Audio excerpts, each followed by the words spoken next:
Alright, guys. So, we're going to talk about a little bit of extremely low budget uh, car audio stuff today. And we're going to start out with these Goldwoods.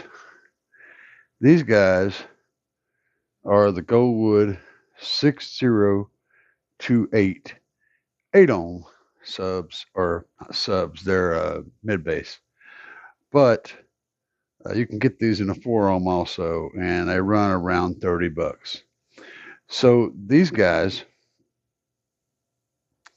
are really warm and play low end really well. Even at 8 ohms, uh, they're rated for 170 watts. I would say RMS, you want to put about 75 on them.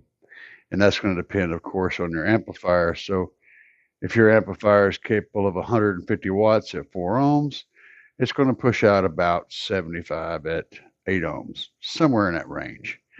So it'd be perfect for this scenario. Now, these guys do really good bottom end. They'll work well indoors and give you good low range for $30. And there are less expensive options out there. But what I'm wanting to show you is you don't have to spend a ton of money to get a really good sound. The next things I have in this group are these Harmony Audios. And these are a 3-inch, I believe it's 3 inch or 3.5. I think they're threes. Let's see. Yeah, they are a 3-inch mid driver with a tweeter in them. And they do have this kind of odd mounting solution. These will work well in a dash, though. So if you've got a 3-inch in your dash and you want to upgrade that, or you say they've been blown or they're destroyed, these are excellent for that. So in the front stage of a vehicle, these guys in the doors with these in the dash would sound amazing, and you're looking at $80 for the setup. So, as an example, a number of years ago, um, I was going through some financial troubles, and more so than I am now, and life troubles, and I found myself just scraping by. I picked up a Jeep Cherokee for I think $800, and it needed a whole lot of body panels replaced, stuff like that. And I found them in scrap yards, found parts in scrap yards. I replaced a oxygen sensor I pulled off of a vehicle in a scrap yard, got that working. Some engine components, new alternator, uh, the grill and the header, the headlight header. The fender was totally wrecked. I ordered that online and got me a fender and all this stuff. I pieced this thing together. And I wish I had some video of it now, but it was on my old channel. My old channel got taken down. If I have any video of it or any pictures, I'll put them up. But anyway, I ordered off the internet a stereo because this thing had no radio at all. I ordered a really, really cheap stereo. It was like $30. It's one of those little single DIN jobs that was really thin and just, very basic. And put that in. I ordered I got a wiring kit, a cheap CCA wiring kit. And I found at the junkyard, I found a 4-channel amplifier, and I bought that. I think I paid the guy like $20 for that.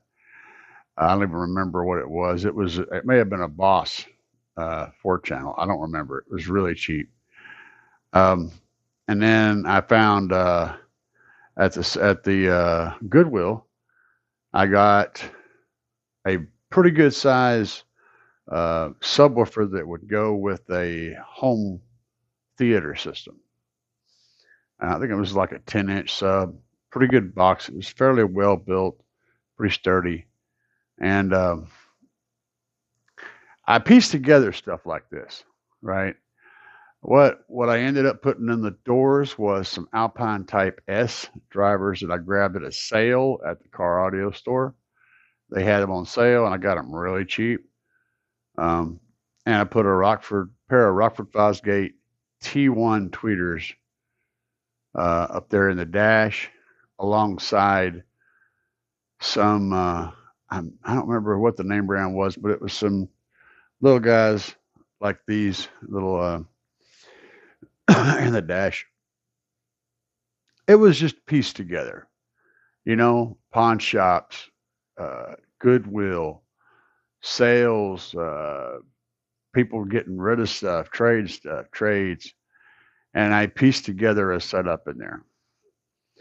And with that little home theater subwoofer sitting in the back there, on I think I had like 100 watts on it or something. The point is, it sounded good. I got it sounded really good.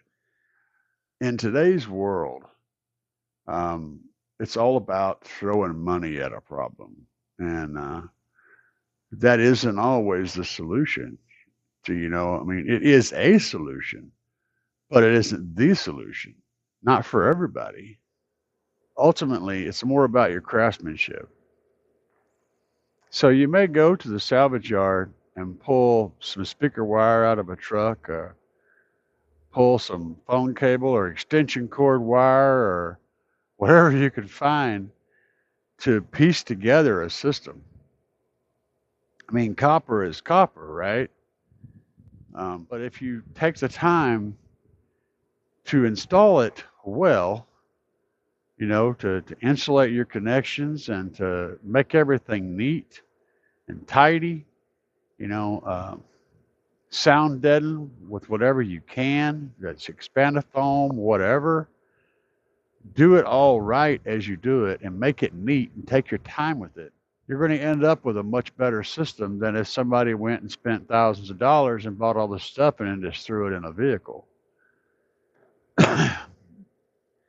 Your work and your dedication to quality and to making it right and making it look good, taking pride in that, is going to show through in the end, and it's also going to show through to your ear. A good car audio system is more than just acquiring the right equipment and tuning it. It's also about taking away unwanted sounds from the environment and keeping the whole thing clean and making it look nice, because your ears are only part of the spectrum. Your eyes do a lot of listening too.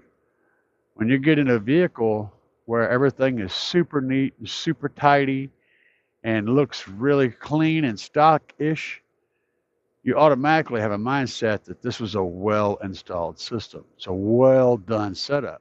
He could be running dollar store stuff, but if you took the time to make it right, it's going to show through and it's going to impress. Ultimately, the whole point is, whatever you do, whatever you have to do, whatever you have to salvage, whatever you have to piece together all willy-nilly, whatever dime store, Salvation Army, Habitat for Humanity, whatever you have to do to find the stuff you need, just take the time, put it together right, set it up right, make it nice and clean, get it tuned as best you can, and you'll be proud of the system you have, and you'll very much enjoy listening to it in the end. So, on an extreme budget, take pride in your work, your craftsmanship, the care that you take to make sure everything looks proper and everything sounds right. Instead of worrying about taking pride in how much you can buy, take pride in what you do with your hands. You'll be amazed at how good of a stereo you can get just taking the care to make sure you're running everything properly and making it look right and making it sound right. That's all it is to it.